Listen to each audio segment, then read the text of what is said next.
Hello नमस्कार, मी वैशाली. माझ्या YouTube चॅनलमध्ये तुम्हा सर्वांचे स्वागत आहे. तर आज होता सुट्टीचा दिवस. सुट्टीचा दिवस म्हणजे सॅटर्डे संडे वगैरे काही नाही आहे. आमची सुट्टी म्हणजेच माझ्या मिस्टरांची ही वीकडेला असते. रिटेलवाल्यांचं कामच असतं.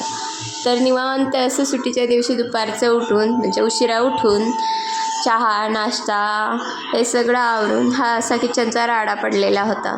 तर तो सगळा आवरायला घेतला, भांडी घासायला घेतली. म्हटलं सगळं आधी आवरून घ्यावं आणि नंतर स्वयंपाक करावा. किचन आवरायला घेतलं आणि तुम्हाला हे जे दिसतंय ना एवढं फास्ट व्हिडिओमध्ये, एवढी जर आपली कामं फास्ट झाली असती तर काय झालं असतं. पण जाऊ द्या, किती फास्ट हो की स्लो हो ती आपल्यालाच करायची आहे. म्हणून म्हटलं आधी पटापट आपलं किचन आवरून घेऊया आणि नंतर कामाला लागूया बाकीच्या. अशी भांडे घासून घेत आहे मी आधी. आणि तिकडे मध्ये मध्ये मुलांचं येऊन माझ्या मुलीचं पायाला पकडणं चाललेलं असतं. आणि हे नंतर असं माझं किचन क्लीन झालेलं आहे. जे सुख मिळतं ना किचन क्लीन बघितलं की भारी वाटतं. आणि बघा 6 वाजलेले आहेत आणि मी इकडे डाळ भाताचा कुकर लावून घेतला, भाजीची तयारी केली आणि हा आमच्या पाठीमागचा व्ह्यू. नंतर लगेच भट्टीची तयारी करायला घेतली. व्हिडिओच्या टायटलवरून तुम्हाला कळलंच असेल, आज डाळबट्टीचा बेत आहे ते. तर याला खरं तर जाडं रवा पीठ लागतं, पण आता साधं चपातीचं पीठ होतं म्हणून त्यात थोडासा अर्धी वाटी रवा घालून घेतला, कारण ते स्ट्रेक्चर यायला त्याच्यासाठी. रवा घातला थोडासा, नंतर ओवा हातावर क्रश करून ते घातला. परत थोडेसे तीळ घालायचे. तीळ असे तळले ना ते छान लागतं चवीला, दाताखाली येतात. तर नंतर थोडेसे हळद, मीठ आणि तेल घातलं. चवीपुरतं मीठ घालायचं आणि तेल घालायचं. तेलाने अशी क्रिस्पी होती ती. आणि पीठ मळायला घेतलं.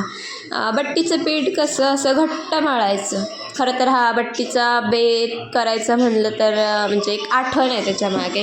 आत्ता लागलेला आहे पौष महिना आणि पौष महिन्यात आमच्याकडे म्हणजेच विदर्भात सगळीकडच्या यात्रा असतात. यात्रा म्हणजे जत्रा. आणि आमच्याकडे स्पेशली अकोला अमरावतीमध्ये रोडगे बनवल्या जातात यात्रेला.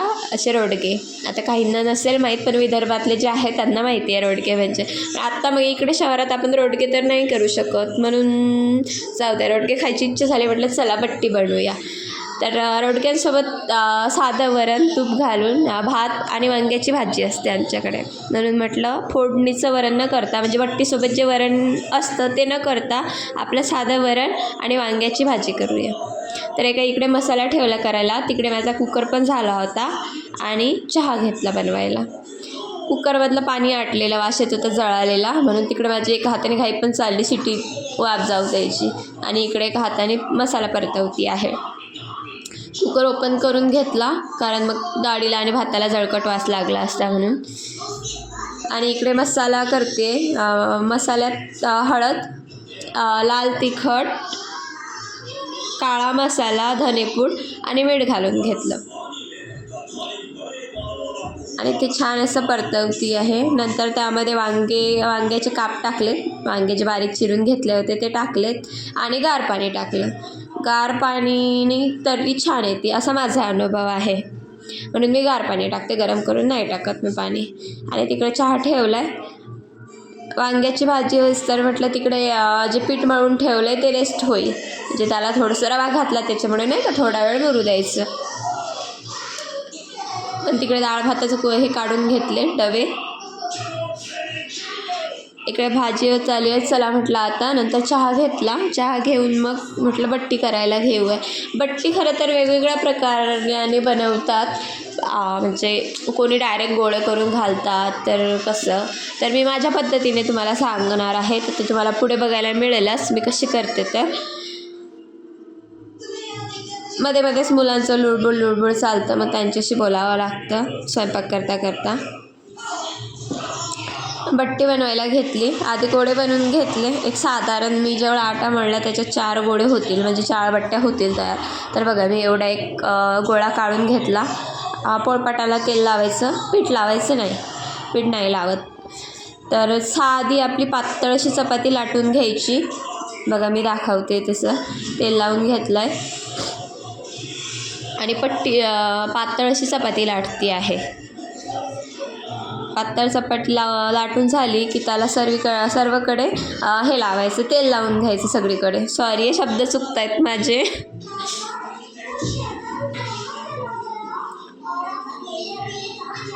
पातळ अशी चपाती लाटायची सगळीकडून, सर्वीकडे एक सारखी आली पाहिजे, म्हणजे आपली बट्टी म्हणजे सगळीकडे एक सारखी वाफणार. म्हणजे जाड पातळ जर झाली तर नंतर मग ते वाफायला हे होतं. पातळ अशी चपाती लाटून घेते आहे आणि परत सगळीकडे असं तेल लावून घेते बघा. आणि अशी फोल्ड करते, जसं मी दाखवते तसं फोल्ड करायचं. आणि काय होतं, फोल्ड करून करून तेल लावून फोल्ड केलं ना की छान लेअर पडतात. मग आपण बट्टी कापली आणि तळायला घेतली की ते तडतण अशा क्रिस्पी होऊन लेअर्स बाजूला होतात, म्हणजे त्याच्या लेअर्स दिसतात आपल्याला. आणि असं नंतर एकत्र करून त्याचा गोल गोळा बनवून घ्यायचा. बट्टीला कशा अशा गोल बनवतात तसे गोळा बनवून घ्यायचा त्याचा.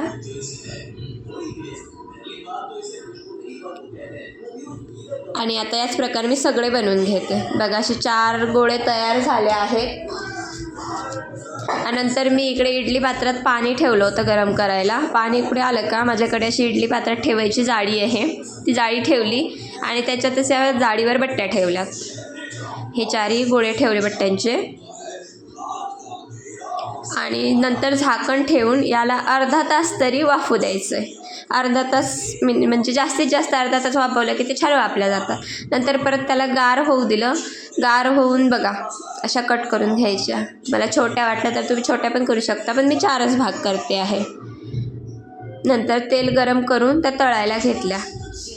छान म्हणजे असं एकदम लो फ्लेम पण नाही, पण मीडियम फ्लेमवरती छान असं क्रिस्पी ब्राऊन रंगावरती तळायच्या. कशी तळून घेते आहे.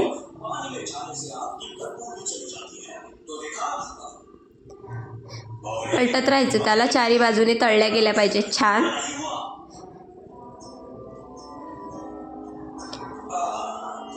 असं तळत राहायचं बघा. कशा छान अशा तळल्या गेलेल्या आहेत, ब्राऊन रंगावरती झाल्या आहेत, क्रिस्पी पण दिसत आहेत. लगेच याला काढून घ्यायचं बाजूला.